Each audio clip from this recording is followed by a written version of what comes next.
Who is Damon Salvatore? He's Stefan's brother. Damon. Hello, brother. He's a monster. Do I kill you? Do I not kill you? Please don't. But I have to, Jessica. It's all fun and games, Damon, huh?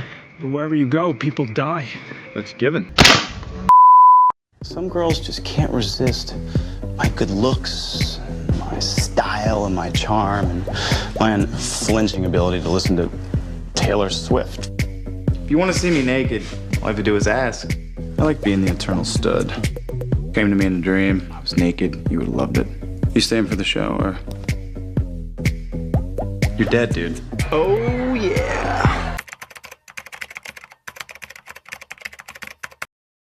Damon Salvatore, the bad boy who made fans look fashionable, the guy who spent 8 seasons murdering his way through Mystic Falls only to get the girl the happy ending and the adoration of millions of fans. But here's the thing, was Damon actually redeemed, or did the show just gaslight us into thinking he did? Today we're discussing Damon's so-called redemption and why it's not just bad writing but a dangerous narrative. In my opinion, of course. Because when you peel back the leather jackets and smoldering looks, Damon's arc isn't about growth, it's about a cycle of abuse, fan service, and a staggering lack of accountability. According to me at least, it's a dangerous narrative that romanticizes abuse, rewards toxicity, and gaslights the audience into thinking love can fix a monster. So, ladies and gentlemen, today I'll try to convince you exactly why Damon's redemption was a lie and how the show manipulated us into rooting for him basically, and what this says about the way we consume stories about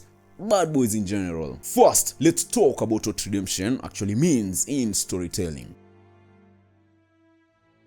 A true redemption arc isn't just about a character doing a few good things, it's about transformation. It's about reckoning with the past, making amends, and fundamentally changing who you are. Think Zoku from Avatar: The Last Airbender, for example. He didn't just switch sides because it was convenient. He went on a painful journey of self-reflection, confronted the harm he had caused, and actively worked to repair it. But Damon didn't transform, he just shifted his focus. See, Damon's good moments are always reactive. He saves Bonnie, but only because she's useful to him. He protects Elena, but only because he's obsessed with her. With every good service, there is no moral code, no guiding principle. It's all self-serving. And that's not redemption, ladies and gentlemen, that's just selective decency. Actually, I believe philosopher Immanuel Kant would have hated Damon. Kant believed that morality isn't just about outcomes, it's about principle. You don't get credit for doing the right thing if you're doing it for selfish reasons alone. And Damon, he never chooses to be good. He just stumbles into it when it benefits him. And let's talk about the victims for a second. Because one of the most glaring problems with Damon's redemption is that the show erases his crimes. He kills Jeremy in cold blood, murders countless innocent people, abuses Caroline, and none of it sticks, man. There is no reckoning, no real remorse. The narrative just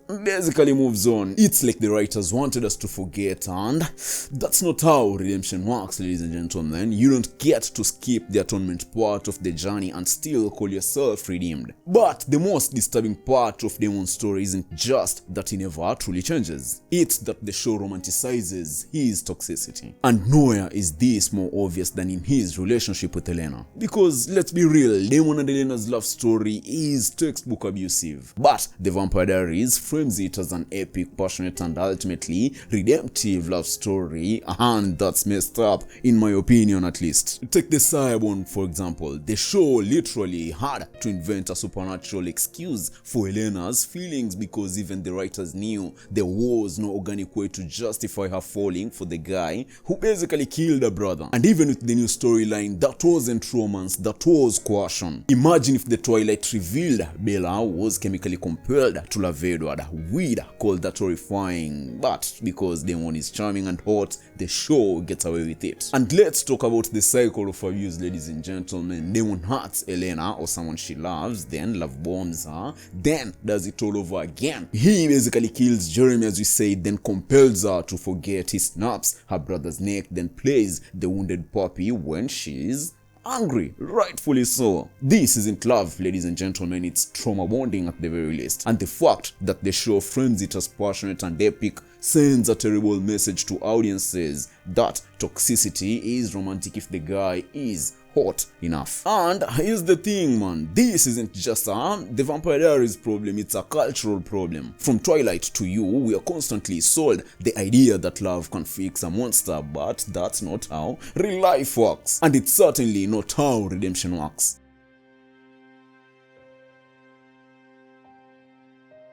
To really understand why Damon's redemption falls flat, let's compare him to characters who actually and theirs. Take Zuko from Avatar, again the Last Airbender. Zuko's redemption wasn't just about switching sides, it was about unlearning his toxic worldview, making amends to the people he'd hurt, and earning his second chance.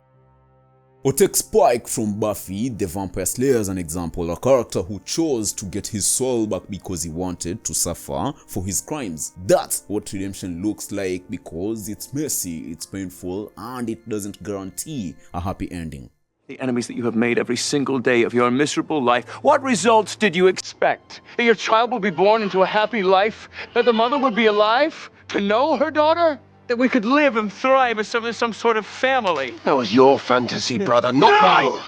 Brother, this was our hope. Even Klaus Michelson, a character who was far worse than Damon, got a more honest redemption arc. Klaus changed because of his love for Hope, but he still paid for his sins. He died for them. Meanwhile, Damon gets to live happily ever after with Elena and keeps his hero status and never really faces any consequences. That's not redemption, ladies and gentlemen. That's narrative favoritism.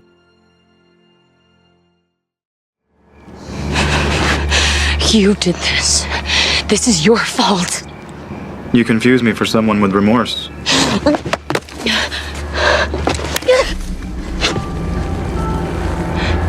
None of this matters to me.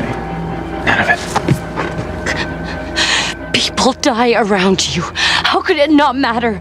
It matters and you know it.